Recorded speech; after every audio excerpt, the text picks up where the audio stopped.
Welcome to healthy home. ఇవాళ మనం పీచు మిఠాయి లేదా తీగ మిఠాయిని ఎలా ప్రిపేర్ చేయాలో తెలుసుకుందాము. ముందుగా స్టవ్ వెలిగించుకొని ఒక ప్యాన్ పెట్టుకుందాం. ఇందులో 1 కప్పు పంచదార వేసుకుందాము. తర్వాత ఇందులో 1/2 కప్పు వాటర్ వేసుకుందాం.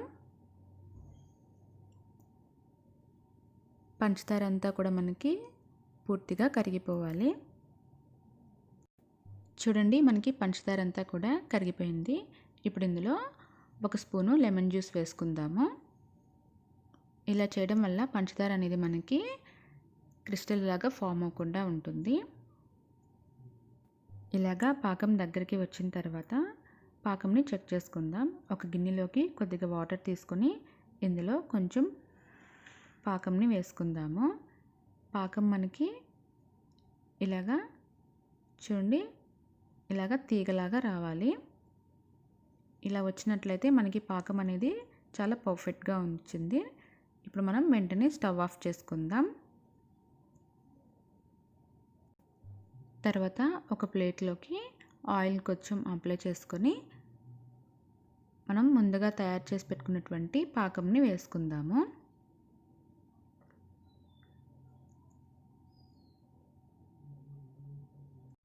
పాకం ఇలా వేసిన తర్వాత 3 నుంచి 5 నిమిషాల పాటు పక్కన పెట్టేయాలి. తర్వాత ఒక స్పూన్ సహాయంతో పాకంనంతా కూడా ఇలాగా తీసుకోవాలి.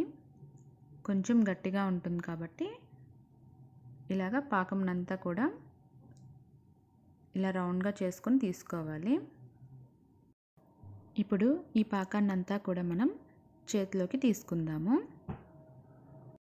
ఇప్పుడు 2 అంచుల్ని ఇలాగా లాగుతూ ఈ పాకాన్ని బాగా కలుపుకోవాలి.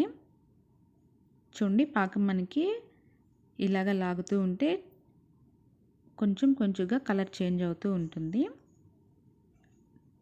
ఇది మనకి వైట్ కలర్ వచ్చేంత వరకు ఇలాగా లాగుతూ కలుపుకోవాలి. ఇలాగా 5 నిమిషాల పాటు బాగా లాగిన తర్వాత మనకి ఇది కలర్ అనేది చేంజ్ అయి ఉంటుంది. చూడండి, కొంచెం లైట్ గోల్డెన్ కలర్లో. ఇప్పుడు ఇందులో కొంచెం పింక్ ఫుడ్ కలర్ని యాడ్ చేసుకుందాం.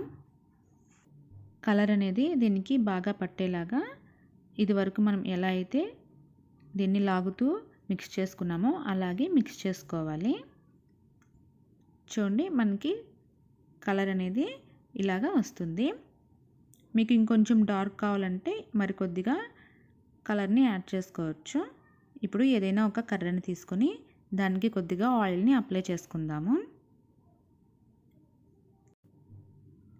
మనం తయారు చేసుకున్నటువంటి ఈ తీగ మిఠాయిని ఇలాగా రౌండ్గా చుట్టుకుందాము.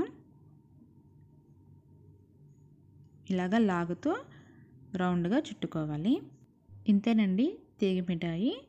దీనికి గాలి తగలకుండా ఏదైనా ఒక ప్లాస్టిక్ కవర్లో పెట్టి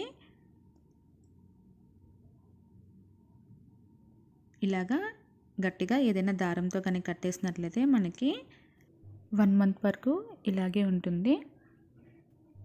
మనకి ఎప్పుడు కావాలంటే అప్పుడు ఇలాగా తీసుకోవచ్చు. దీనికి గాలి అనేది తగలకుండా చూసుకోవాలి.